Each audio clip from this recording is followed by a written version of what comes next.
So about a month ago, I could be wrong, but we had a guest speaker here, and he preached a sermon about compassion, and it was an amazing sermon. And he had a little bit of a difficulty in speaking, but that, in my opinion, used it to help me to pay attention even more about the importance of it. And Jude, I think it's verse 22, I hope I got it right, so don't prejudge me. It says, and of some have compassion, making a difference. The people that have compassion, the Bible says, they make a difference. Jesus obviously is the best example of having compassion. You know, he had compassion on the multitudes because they fainted, and it's something that God worked in my heart about, just saying, at least using this word in this sense, what can I do to help? And that requires seeing somebody that has a need and saying, what can I do? And it's easy to prejudge people. It's very easy for me to prejudge people. The type of work that I do, I see easily 100 different people every week, and it's not in a good circumstance. And it's easy for me to prejudge them and say, oh, they're this way. And I have to make myself stop and listen to them and not prejudge them. Now, I'm not going to tell you the type of work I do because you would prejudge me, and I don't want you to do that. So it's not always in the same form saying, hey, I love you, let me give you some food, or it can be different. Like, hey, I noticed this problem that you have, and what can I do to help? Or I think you're doing something wrong here, and how can I help you get back on the path? It's not always adults doing it to younger people. I was talking with an individual a few years ago. We were on a trip, and they were explaining how, I'm going to try and keep it together. If I don't, just remember it's manly tears. So I'm going to try and keep it together, though. But they were explaining how this individual had been in high school, and they were having some big struggles. And one of their classmates, one of their peers, came to them and said, hey, I noticed that you're struggling. And they were conveying this story to me and other people around. And it was a peer of theirs, and saying, I noticed there's a problem. What can I do? And the story was conveyed that changed them. The way they were heading, it helped them to turn in a different direction, and it made a huge impact that they remembered years later. And that was just one classmate saying to another one, hey, I see you're struggling here. What can I do to help? And I'm going to tell you a couple stories about how God used this in my life, and then all the stupidity that I did that followed. But I was a troubled teen, child, and mom, no dad. He had been gone, and we went to church. Mom made sure that we always were in church. Didn't want to be, but, you know. I'm thankful for all the teenagers that ride our buses. And you know what? Sometimes you guys come for different motives, but someone had compassion on you, and they saw you and said, hey, let's bring you to church. Just think about that, you know.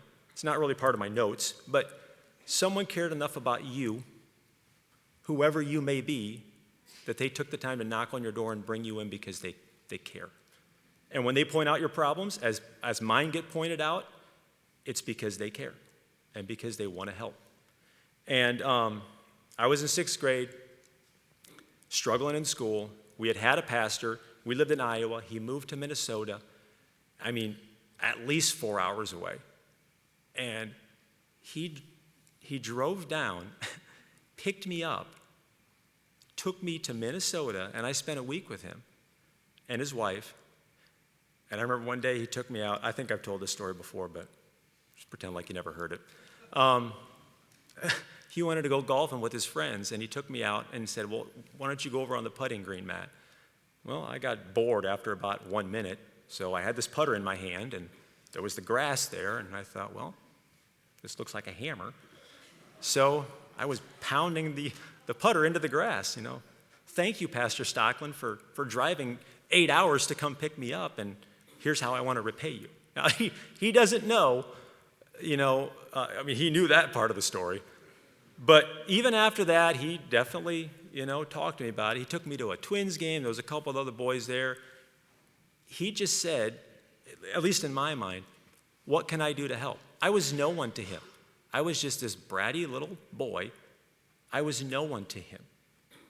He didn't need to do that. He didn't get any benefit from it, but he did it anyway. I'm in high school. I played football. I ran track. I loved running track.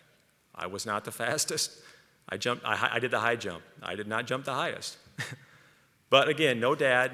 My mom was a teacher's aide. My coach, Frosty Ward. I was acting up in class. I was 10th grade, and he had enough of it. He said, Matt, you're gone.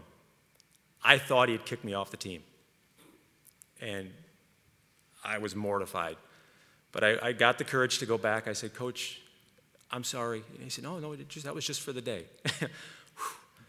But I remember I got into a fist fight not long after that, and I remember him taking up for me with my mom. Now, I don't know if he should have taken up for me or not, but he did. He said, no, that kid kind of deserved it. And he had compassion on me. He was trying to help me. And again, he didn't need to. I was just a teenager that was not benefiting him at all. But he saw a teenage boy, and he just said, what can I do to help? And you know what? I forgot that for years, decades. I became what I'm going to call a status person. I decided, this is when I'm here, I don't like you. I'm an adult. I don't like you. You're below me. There's some that I did like, not many, but they were my status. But you know what? You're not. And there was this teenager that was in a ministry with me, and I treated them that way. It was very awkward when they were around, and I made sure of it. And this individual hadn't done anything to me, but I just decided I didn't like him. And I treated them poorly because I was a status person. Now, they actually,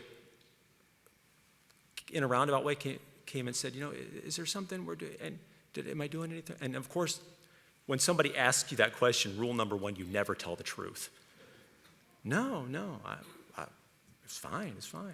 It's almost like somebody come up to me and saying, Matt, sometimes people perceive you as a little sarcastic. What? Me? Everybody knows that's true, but you have to pretend to keep the status. I'm not sarcastic.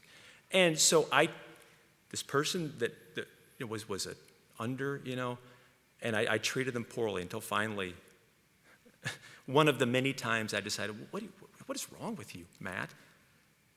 They don't deserve that. I just had completely forgotten to look at someone and say, hey, I know you're nothing to me. I can treat you poorly and pretend like I'm not. Or I can say, what can I do to help?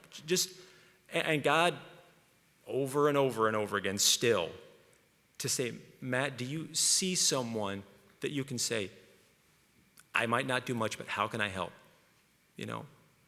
Whether it's fourth grade Sunday school class or even driving the bus, just seeing someone, and it's nothing that astounding, but it's saying, is there something I can do to help? So many people have done this in my life to myself and my children, my wife, during her surgery. How can we help my children? So many people that I'm looking at out here aren't the status person. They stay, Matt, Stephanie, how can we help? Whether it's teachers or just church members have been a huge blessing to me because they see, they could maybe a word to my son or a word to my daughter, taking time out of their day, and they don't have to. But they have compassion. And to me, it's huge. These people, all of my family, my church family, that love us enough to want to be a blessing. Even if you don't think it's a big blessing, it's a huge blessing to me. Because you take a time, even if it's, hey, consider this. Hey, I think you might be going the wrong way. It's a huge blessing. And I remember someone saying not too long ago how it seemed like everyone was being a blessing to them, and it was kind of hard. Everyone was being a blessing, and you want to do something in response. And I completely understand it. It's a humbling experience. And in my opinion, sometimes God says, you've been a huge blessing. Now accept the blessing. Somebody else wants to be a blessing to you. It's your turn to accept it. And it's a blessing. It's humbling because human nature says, no, I want to be a blessing to you. No, just take the blessing. God wants to use them to be a blessing to you, just like he used you so many times to be a blessing to them. These two men were a blessing to me as a child. The only way I can ever repay them is to be a blessing to someone else. And it's not about money, whether you're a college student or you're an adult. And believe me, all these teenagers that I used to look at and say, oh, I can't stand you. God says, what are you doing? What good are you? Why can't you just go to them and say, hey, I love you? Maybe, hey, something's, a little off here, but what can I do to help? So I don't know if it's a challenge or whatever, and not everybody has the same personality. I understand that, but just seeing somebody and saying, am I that status person? Do I look at them that way like I do? Or do I say, hey, I'm praying for you? Thank you.